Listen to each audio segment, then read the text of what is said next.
Yo, what's up mga kaibigan? Nalina tayo magkwentuhan. Sa debut ni Jaren Jackson Jr. para sa Utah Jazz ay nagkaroon ng matinding kontrobersiya dahil napakaganda na nga ng nilalaro nila. May 27 points na kagad si Lauri Markkanen sa third quarter. May 22 points na din si Jaren Jackson Jr. at may 14 rebounds naman si Jusuf Nurkic. Subalit ang pinakamalaking detail dito ay hawak na nga nila ang 17-point lead patungo sa fourth quarter.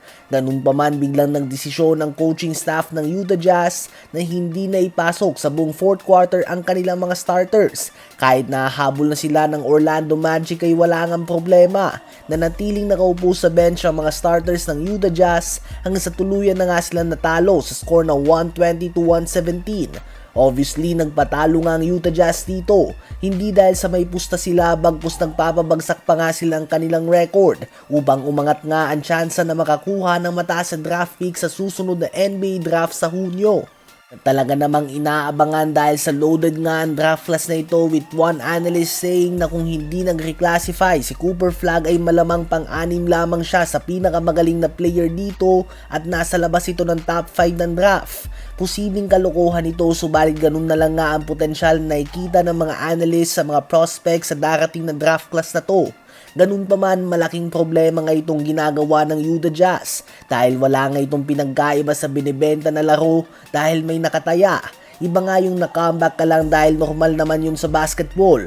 Subalit yung wala namang injury ang starters mo at hindi mo lang ito pinalaro dahil gusto nung matalo ay isang gawain nga na nakaka-damage ng integrity and credibility ng NBA. At tiyak nga na mas magalit yung mga fans sa tumalpak para sa Utah Jazz. Kayo ba mga kaibigan, dapat bang gumawa ng bagong batas ng NBA upang maiwasan ang mga ganitong pasadyang pagpapatalo?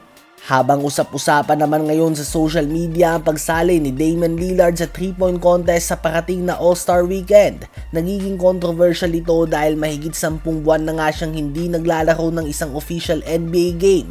Nang tamaan nga siya ng Achilles injury noong first round ng nakaraang playoffs ay hindi pa siya bumabalik dahil nais siyang ipagpahinga ang season. Ganun pa man ay may pwesto pa rin nga siya mga kaibigan sa 3-point contest. Pahayag ng iba ay unfair o hindi nga daw ito patas. Dapat nga daw ibigay ang pwesto nito sa mga naglaro talaga ngayong season. Habang pahayag naman ng iba ay multi-time champion nga ito sa 3-point contest, kaya naman malaya itong gawin kung ano man ang gusto niyang gawin.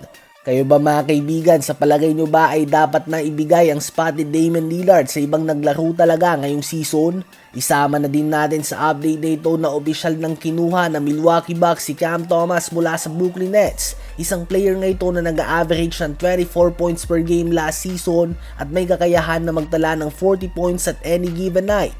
Pahayag nga ni Cam Thomas ay masaya siyang tulungan ng team na ito dahil matagal na nga daw interesado sa kanya ang team ng Milwaukee Bucks. Sa palagay nyo ba ay makakapasok na sila sa playoffs kapag bumalik na si Giannis Antetokounmpo?